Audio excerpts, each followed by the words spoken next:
We start on the shuttle. Subtext, 6 months later. So it's 6 months later, and I'm curious what she's been doing for 6 months, but somehow Michael got on this shuttlecraft. Not mining dilithium. That's right. But she's with a bunch of hard-nosed people. I don't know. What were they, miners? They're criminals? Criminals. Of some kind. The one but guy, they weren't Starfleet. The one guy killed some Andorians, and we never find out what the other ones did. Maybe he has some kind of beef with them. Yeah, I don't know why. Their little antennae are really cute and emotive. So. But cold in all the wrong places, one of them said. So they said. I'm not going to get too deep into what that means. But now we get like a fun scene, and this is weird because Michael's being all quiet. Obviously, she's taken to heart that she needs to be repentant or something like that. Or at least not make waves. Yeah, she's not picking any fights right now. But the shuttlecraft gets these space bugs. The shuttle got space bugs, and these space bugs are going to eat all the energy, which combines a lot of my favorite old Star Trek episodes of things that eat the energy of the spaceships. So that was great. They did like a mini episode. It's true. This episode was very Star Trek, I have to say. You know, they go on an away mission to a haunted ship. And I'm getting ahead of ourselves. There were a lot of classic episode references here. We'll try to name them all. I do feel like they tried hard to go Star Trek with this one. So it was like a mini, like, oh, the ship's in danger from things that are going to eat our energy. You know, I always heard that people do not like that episode of Next Generation where the space slug is eating the Enterprise's energy. No, the baby space slug. Yeah. I like that one. It's a great episode. They adopt a space baby. That's the one where Geordi has his holodeck girlfriend, and that's terrible. Oh, well, that was awkward. Yeah. But it has the thing where they're like, well, it's just feeding off the ship, and is it Picard says keep it off the furniture? Oh, God, did he? That's hilarious. So. That's so Picard. I thought that was that episode. So we have space bugs. And the pilot is like, oh, I'm going to go outside and take care of this. Which, if you've ever watched sci-fi before, you'll know that when the pilot sees some problem outside and goes to take care of it, they're probably not coming back. That feels more like a horror trope. Like, this is Star Trek. I was waiting for her to go out there and fix it and be like, well, I just did a good job. I mean, half of this episode was a horror trope. This was kind of my fear that Discovery would be a little bit too much horror. Yeah. But maybe this was just the horror episode. We'll see. I hope every episode's not dramatic lighting for the captain, as he said. Let's not forget the haunting of Deck 12. Classic Voyager episode where Neelix tells us a story about a space entity. I suppose this is similar. if this that ate energy or something, wasn't it? Or no, it was energy. Yeah, it's energy. Energy was involved. Yeah. See, if this had been an episode of Voyager, it would have been Doug Jones, Voyager. Tall alien guy. Tall alien guy. He's not very happy in this episode. He got promoted to commander. We see. Yep. He's the first officer now. We'll get to him because there's some good scenes coming up. But first, she picks a fight in the cantina. So we're on a new ship, so we get to learn a new bridge crew, and we get to learn the new 10 forward, which so far is a bloody brawly place. That's, that was a nice little thing with the security officer being like, oh, should I? She's like, nope, don't get involved. Let the inmates fight it out. We met the chief security officer of the Discovery, and she's a very familiar actress, and so far I like her a lot. She's quiet, stoic, but still has a sense of humor. Allowed that fight to go on. I like her too. She has kind of a weary beat cop thing to her. That's right. She does. Yeah. She just holds that over. Yeah. She's been in Detroit for too long. Exactly. She's seen it all at this point. But seen every crime that can be committed on a starship. I like the bar fight because it reminds you that Michael was a commander for 7 years on a big ship. She knows how to defend herself. She can handle 3 punks off of a shuttle. Well, and also they're kind of setting her up as a bit of an action hero. You think so? Michael's an action hero? I mean, based on this episode. She did the superhero landing. And also the first 2 episodes. We got to get to that superhero landing. That was pretty That was pretty cool, yeah. So, she picks a fight, and she gets to see the captain. She does, which may or may not be related. Maybe that was part of the test. Oh, yes, because the captain's been testing her. Well, he has plans. So we'll get this. Actually, she confronts him right away, doesn't she? She says, you diverted my shuttlecraft halfway through the voyage. She's smart. I'm supposed to be someplace else. I know how orders work. And, you just saved us. Like, yeah, she's smart. She knows what's going on. We start to get a little bit of, and this is all about character development for Michael. We're starting to get a little bit of Detective Michael. Oh, okay. Like she's got some Sherlock. Is that a part of her character, do you think, or her Vulcan upbringing, where they're just questioning everything? Well, both, right? I mean, Vulcans are good at working through problems and working with evidence and stuff, so yeah, that makes sense. But yeah, she's not like uppity, but she's not intimidated by him. No, in fact, she's a bit cross. She keeps saying, I don't want to make waves, but she's not being the most happy-go-lucky person either. She's like, excuse me, I have a prison to go to. She's kind of emo, a little bit goth at this point. Like, but maybe understandably. has accepted her sentence a little too much. Actually, we should talk about one thing that kind of bothered me. She's getting completely blamed for all the deaths starting the war. That's true. And she didn't start the war. I guess this might be a thing where we as viewers are privileged to see her perspective, but she did mutiny. That much is true. But she didn't start this war. She's not the reason 8,186 died. She did some questionable things, during the opening of the war, but didn't necessarily cause it. Yeah. I mean, the Klingons definitely fired first.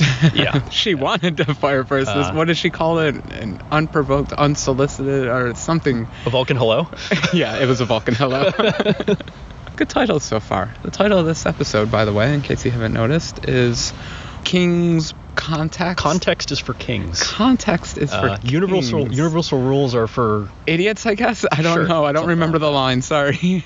So this new captain of our new fancy ship, the Discovery, kind of fancies himself a king, I guess. Fancies himself a mover and a shaker.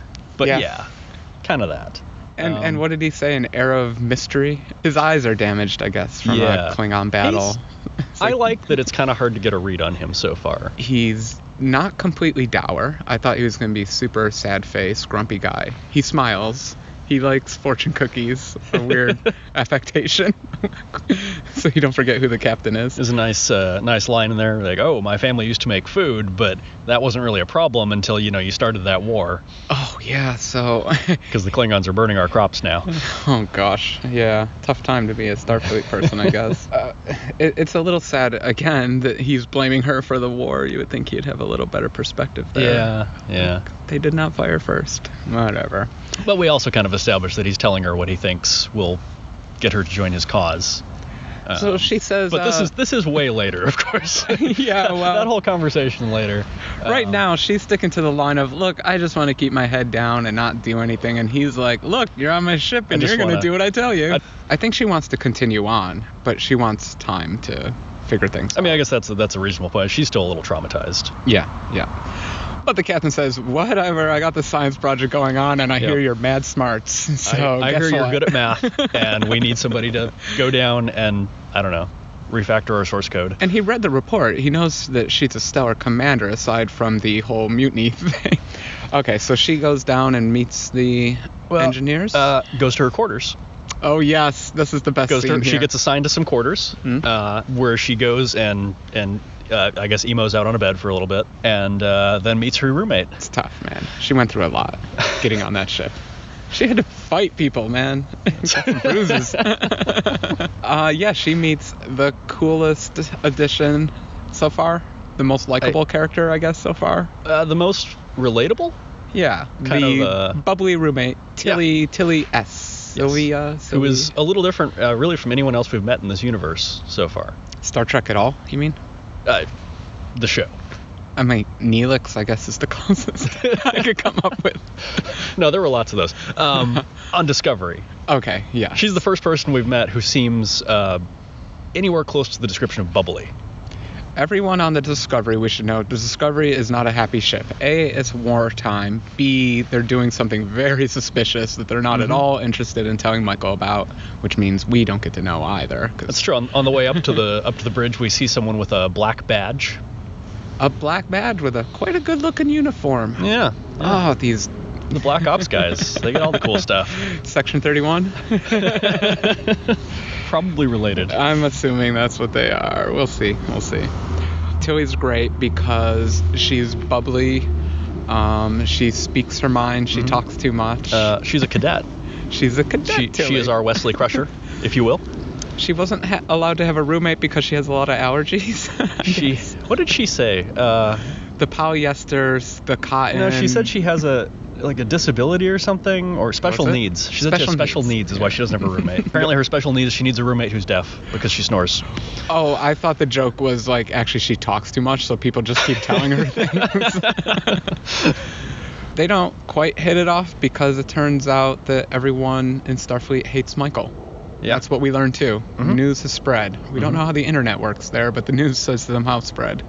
And that's fair. Maybe it's a commentary on perception versus reality. I'm trying to put myself in that position. I'm on a warship, and then an excommunicated officer comes back, and we're bunkmates. I guess I'd be polite to him. I wouldn't really want to talk to him at all, and so I guess I'm on Tilly's side. But I'd be curious. Yeah, I don't know. Tilly is curious. My best character, I would be curious, but in reality, I'd be like, oh my god. And that's what happens in the next scene. They're supposed to work together. Turns out Tilly works in the same science lab that Michael got assigned to. They're roommates and they work in the same department, which is a little awkward in any situation. The little science lab, so it's like a little high school scene where like she's trying to find a place to work and she sits next to Tilly and Tilly's like, you get out of here now. I don't work with we have assigned Vulcan seats. nerve pinchers. So the lab is interesting. They have the little work area, and then there's like some secret areas where they're doing secret stuff. We meet the lots of glowy things. I think we weren't clear on this. Either chief engineer or chief scientist. Do we know his name yet? I don't remember. At some point we will learn his name. He seems like an interesting character, if nothing else. He played Hard Nose. I run this lab. What are you doing here? Who sent you here? Oh yeah, the captain sent you here. I forgot. So we met the possibly chief engineer. But he's running science experiments. He's not doing standard chief engineer stuff. Yeah, he's not like getting 98% warp efficiency like Geordi spent his time doing and playing on the holodeck. Right. Instead, he's doing crazy science. I thought at some point they said that she was going to engineering. But it occurs to me it did seem kind of like just a random lab. I think this is just normal Star Trek where they do all the fun stuff in engineering. They're like, keep it down there, boys. We don't want your explosions up here. If you're going to experiment with a warp core, use the main one. Don't do it in a shuttlecraft far away from the ship. No, that would be too safe. So there's some mysterious stuff going on in this lab. There's mysterious particles that we see. Mysterious particles and some mysterious source code. Which, again, I'm going to say that's a little Sherlocky. She notices him brushing particles off of his shoulder. Come on.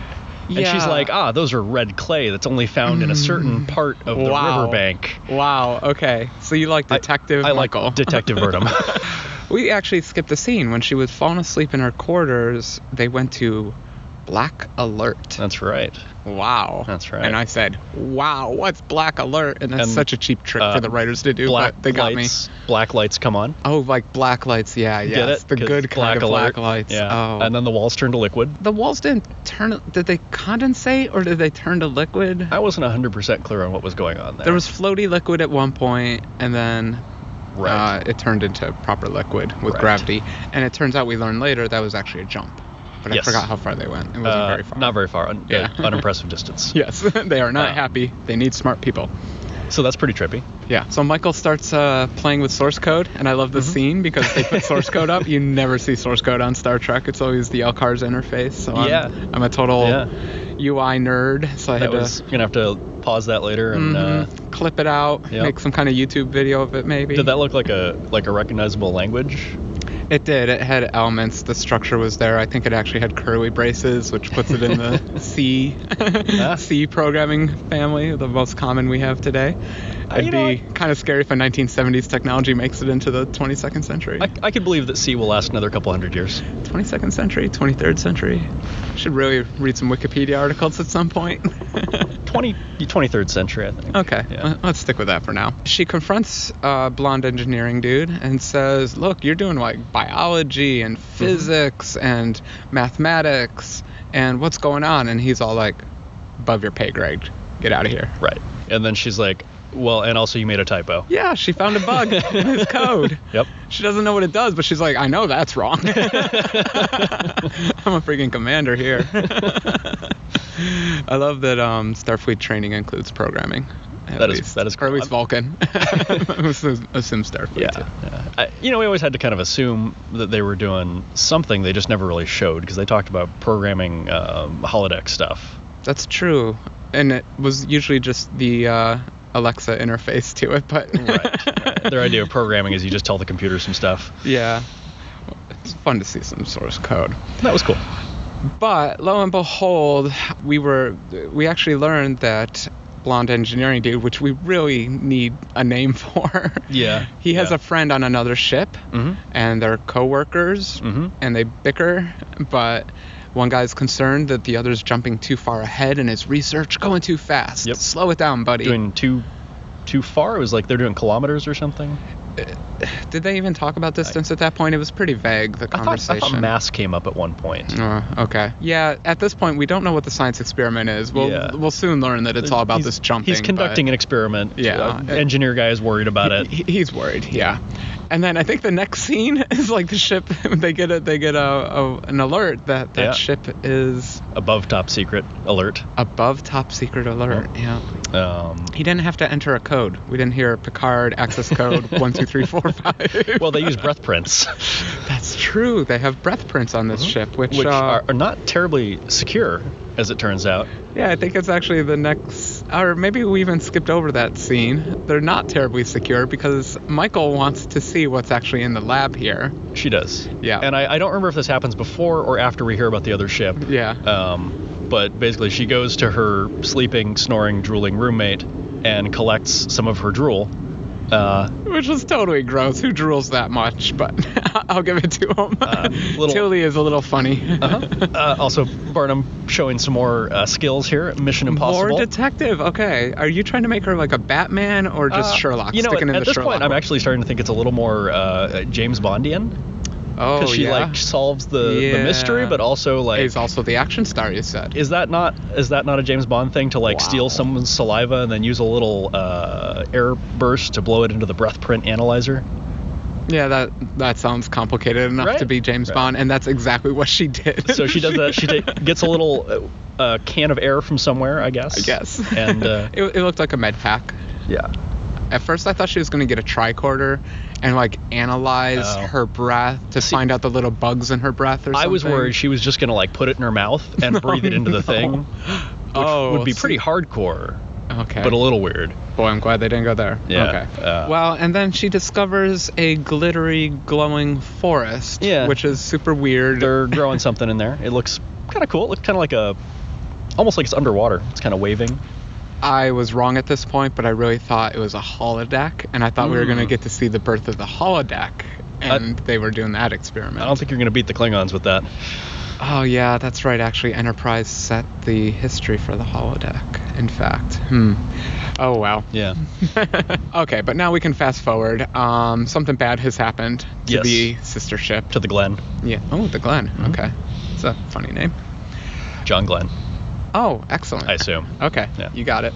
Smarter than me. And the captain decides we need to get over there and figure out what happened. And this kicks off some very classic Star Trek. Yeah. There's something happened to our sister ship, which we notice is a kind of a trope of Star Trek. Next Generation did it. Yes, many times actually. With the Yamato. The Yamato. Which one was the Yamato now? I thought it was the other Galaxy class that they got blown up at some point. Oh, there's a few of them. That's true. In the first season, there was one that was just falling apart, and they're like, oh, something's wrong with these Galaxy class ships. Right. But it turns out...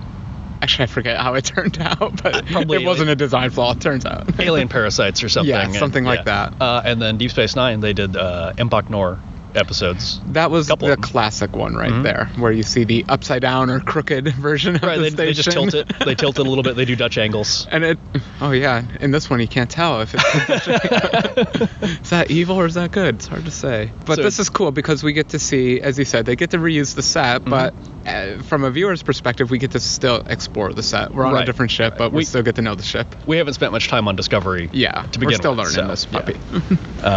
So they put together a team. Yeah. Which the away team. Right. Our first away team. And you're like, oh man, I wonder if they're gonna take Michael with them because she's probably not supposed to go being a prisoner and all. But she's our point of view character, and I really want to see what happens on the ship. Yeah, she kind of has to. Lieutenant Commander Saru, whose name I just remembered. Yes, Saru. Gives her a recommendation. Yeah. He says he's afraid of her, which for his species isn't really a terrible insult because they're kind of afraid of everything.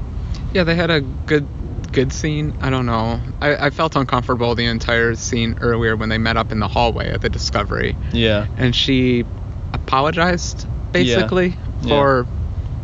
trying to take over the ship.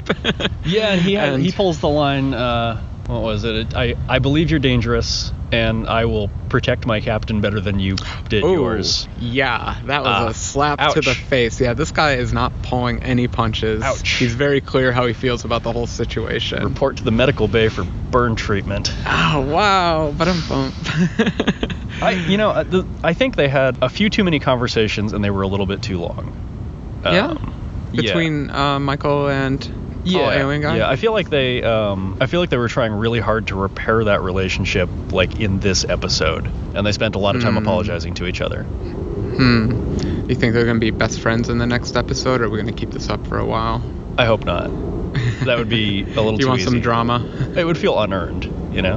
Like, I feel like they're setting it up where there really is some bad blood there, or at least, he wants to trust her again, but he is literally afraid of her.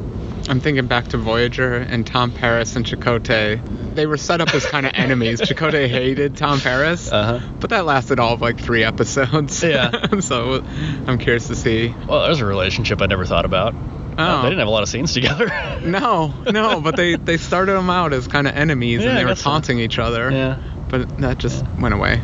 And that's, in classic Star Trek, I feel like there's a lot of, you try to set up these relationships that will kind of develop as the series goes, and I feel like in Voyager, a lot of them just didn't happen the way they planned. Like the characters that kind of paired up and became friends or enemies or whatever, it didn't really go along with the original plan.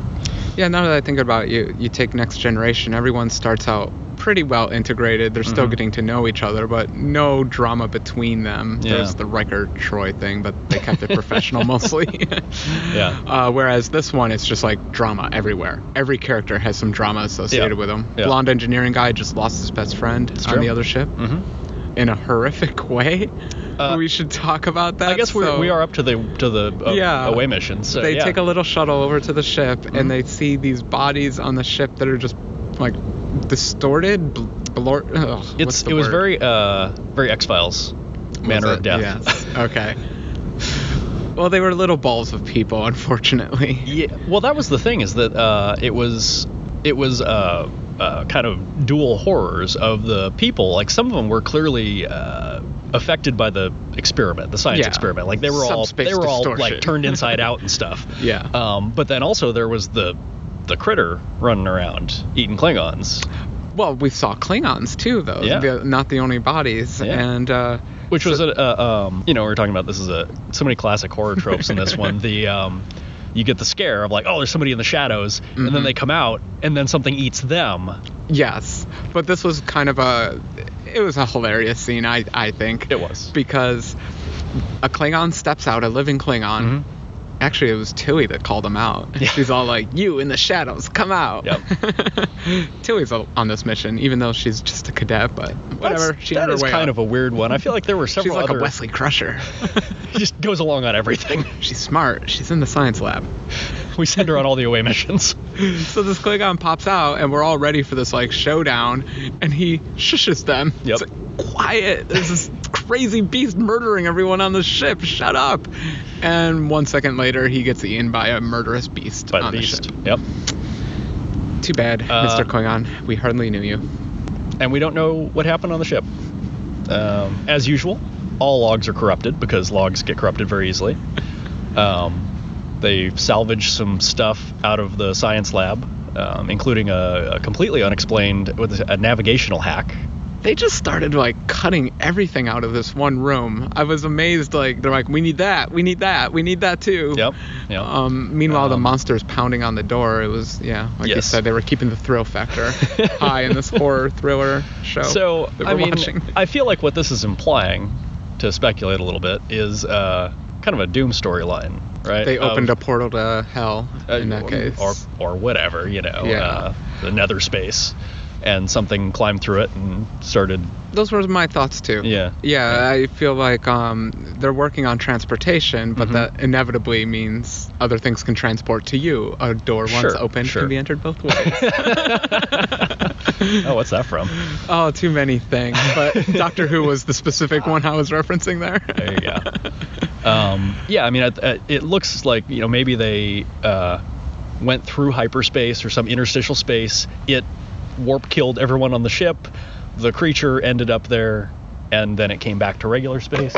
So what you're saying is they're just ripping off the Voyager episode where the other ship in the Delta Quadrant found these aliens that they could use for transportation and had to torture them. Wow. And then the aliens came back and tortured the humans. No, I remember that. I hadn't even thought about that parallel. So I assumed they went to some kind of hyperspace. It killed everybody. The Beast came back with them. The Klingons boarded the ship. The Beast killed the Klingons. But I'm hoping it's more complicated than that.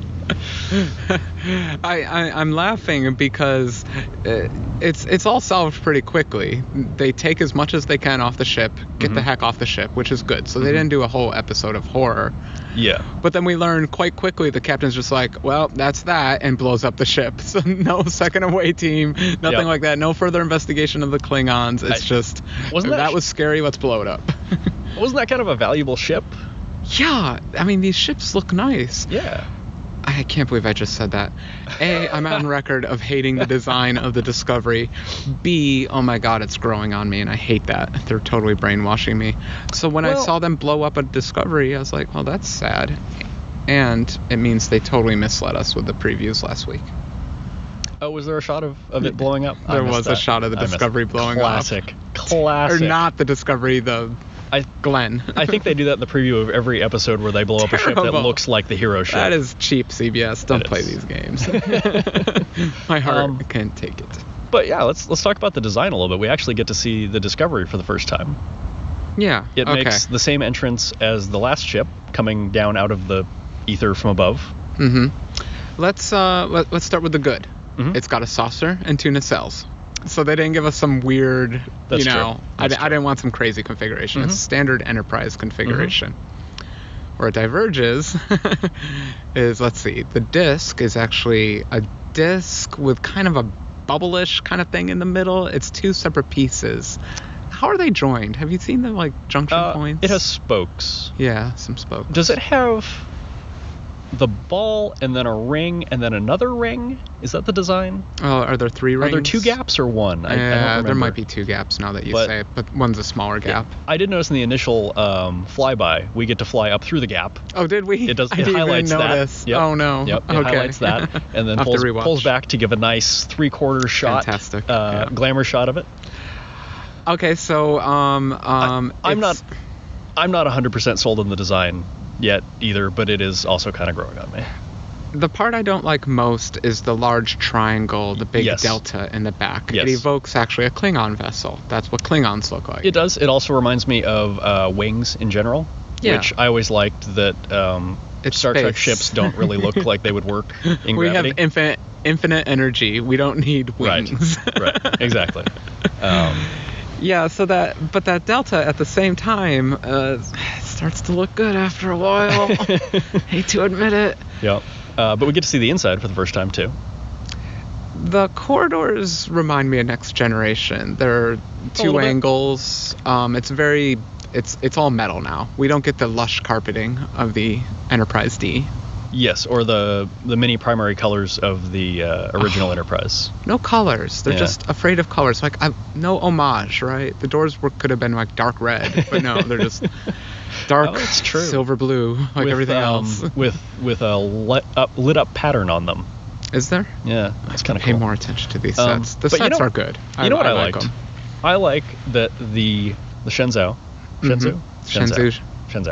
I like that it looked cool. I liked how it looked. It looked modern. The Discovery manages to use the same design language and make it look just a little more modern than that. They mention it being a new ship. It looks like a new ship compared. No scuffs on the floor, as noted by That's true. Mr. Expanse. So it is very nice, but it also has a lot of hard lines, hard edges. It looks utility.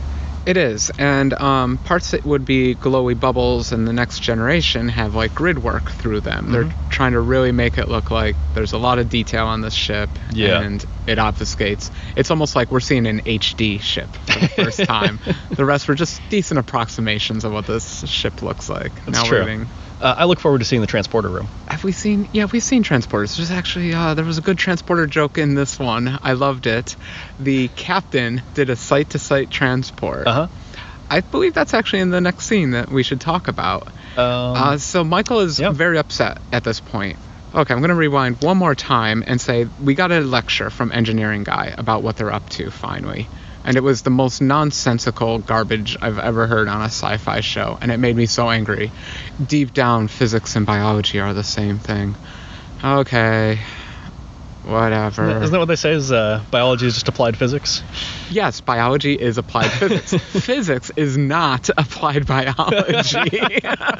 That is not the direction things go.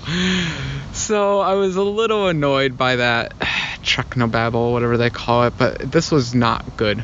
Tell me more about pattern buffers and warp nacelles. I don't want to hear about biology and physics fundamentals. But point being, we have a mad scientist. We have a brand of technobabble, a brand of sci-fi technology that I think is going to kind of define Discovery. It's the plot.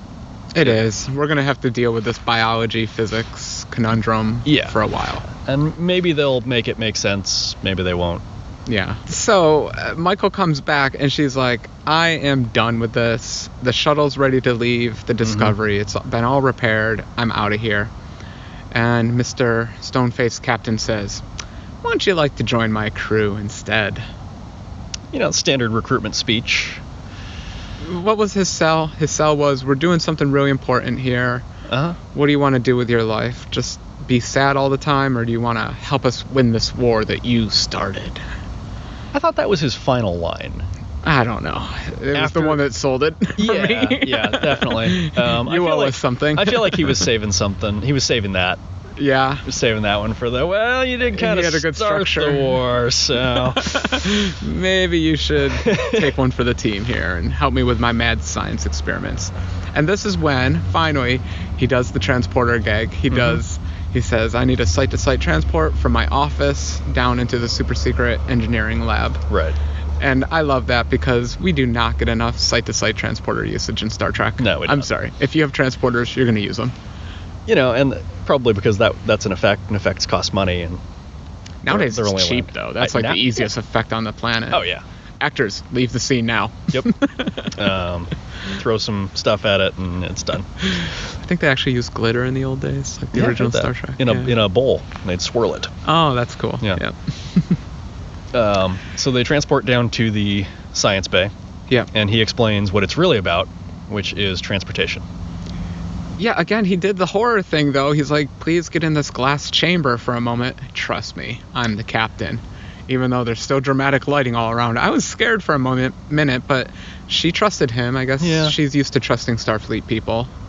I was a little worried that maybe they were going to do some kind of like, oh, now you've got spores in you and you die if you leave the ship or something. Oh, that would have been bad. That's pretty tacky, but I mean, I thought it was just going to be like some LSD trip or something she was about to go on. Well, and that's an excellent question. She did go on a little LSD trip. She went on a trip. Let's say that. Did she actually... She didn't actually go places, though, right? I think she did. I think this is like your consciousness, because it's biology, can move along the physics nerves of the universe. That's interesting. Yeah. I think it actually was a transportation system at that point. Well, just like until this point, like we'd seen it used to move the entire ship as like a system, like a ship system. But the like get in the booth and see other planets thing, I don't know what's going on there. I took it as, look at the potential of this when you have a small mass and a lot of these particles. Yeah. Our trick now is scaling this up to a ship. Sure, that makes sense. That's at least how I'm reading it. I just felt like that little sequence, it wasn't totally clear if he was showing her like, you can use this to view other locations, or if she was actually taking a tour of all these places. I think she went. I think that was the implication, but that's entirely possible. It is open to interpretation. We'll see which one it actually pans out to be. Maybe it works like Chakotay's Vision Quest. So he offers her a fortune cookie. Like you do. What would your fortune be? She doesn't open it. but... That's true. I wonder if that'll be a plot point at some point, what her fortune was. The next episode will open, and it'll say, your lucky number is 6. Yes. But she takes the job. She does, because he said you started the war and should finish it. My God, we can't handle another ship, so I'm glad we're finally settling onto one ship. Yes. So it's the Discovery. It's got a creepy captain. Mm-hmm. It's got a cool security chief, commander. It has a first officer who has a bit of history with kind Michael. of a jerk. He was a joke, and now he's a jerk. Ba-dum-pum. Yeah. And last, Commander Tall Pants. Blonde engineering dude who's upset about his friend. Mm-hmm. What other drama do we have? Michael. She's just full of drama. Blonde engineering dude. Something we went by very briefly is he gives an info dump at one point, which will Discovery ever get tired of exposition and info dumps? Probably not. Season 4. But they're on the shuttle going over to the away mission, and she's like, hey, so I figured out some stuff about it. What are we dealing with? And he finally goes, okay, fine, I'll tell you everything. Yes. And explains that he was a scientist, a civilian scientist, who was working on this spore porter. Yeah, sure. And spores. He likes spores. Right. And got basically conscripted into Starfleet with his partner to work on it as a military project. Yeah, and he made the joke that they split us up so that we could work twice as fast or something. It's like, how does that work?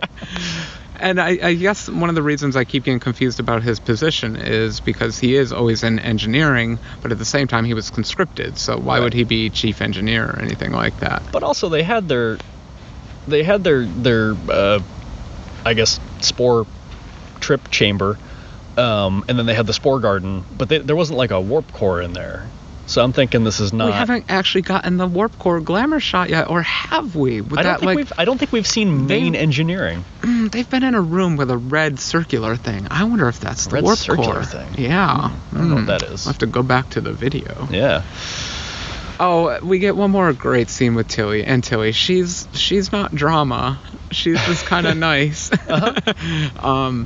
She makes a nice little speech, though, and says... Many people don't know this, but I'm going to be captain someday. And I'm acting all weird just because I got a lot to learn, but watch out, you people.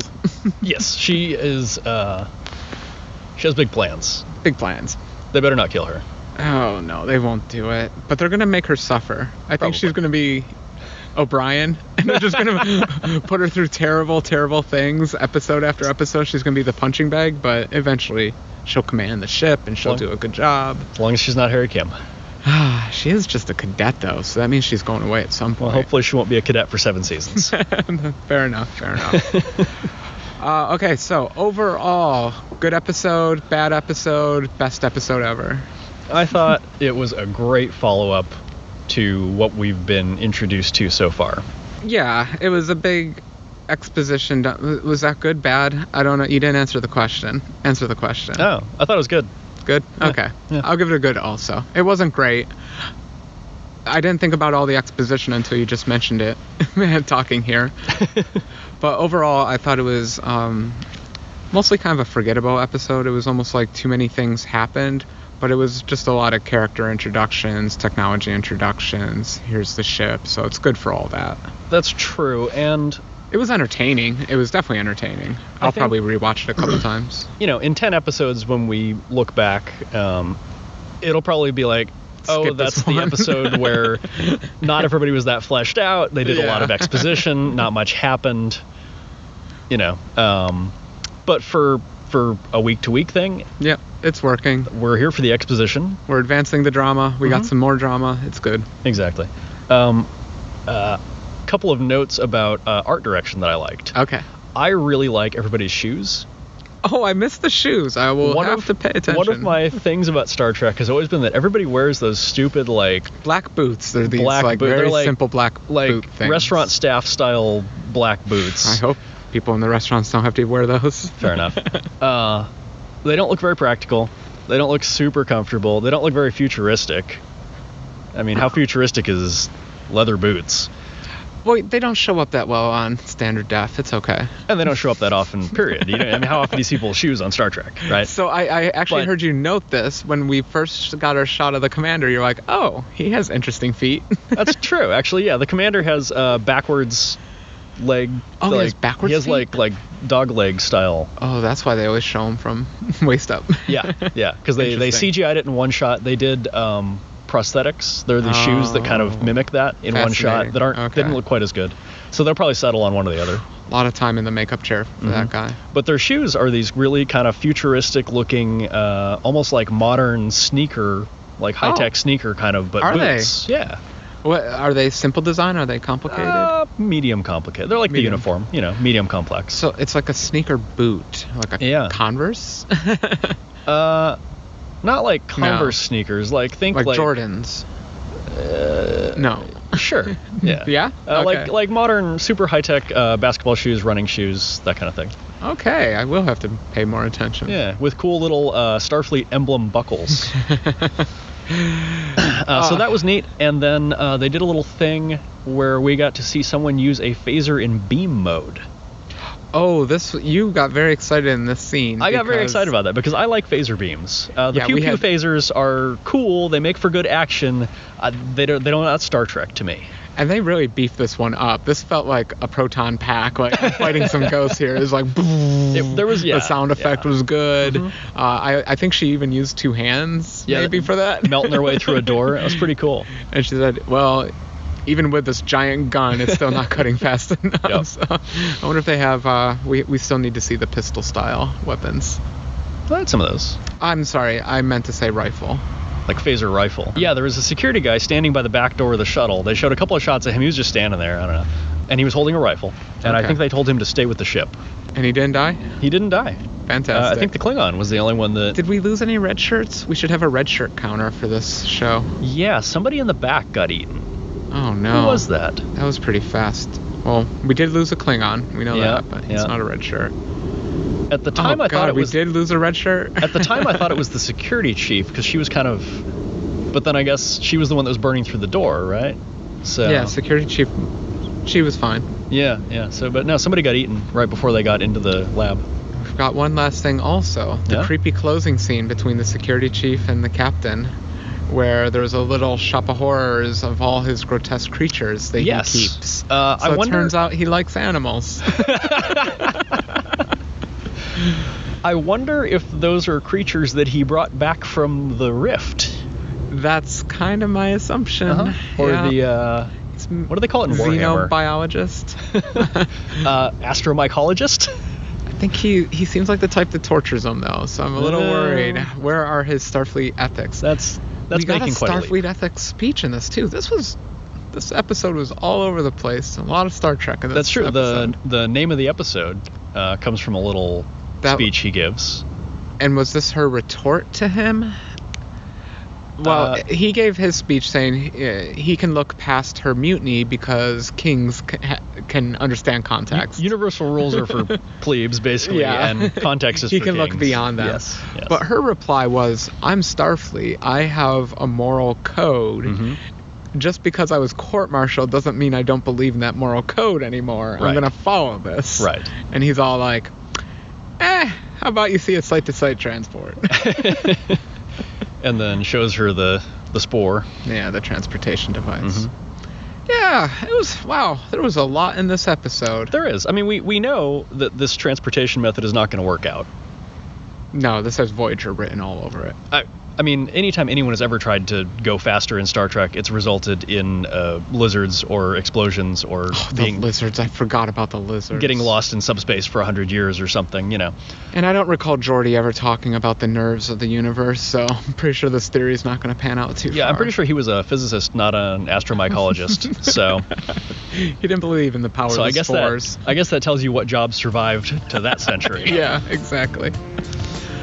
Okay, let's wrap this up. I enjoyed this episode. I'm glad you did too. I enjoyed it quite a bit. Good Star Trek.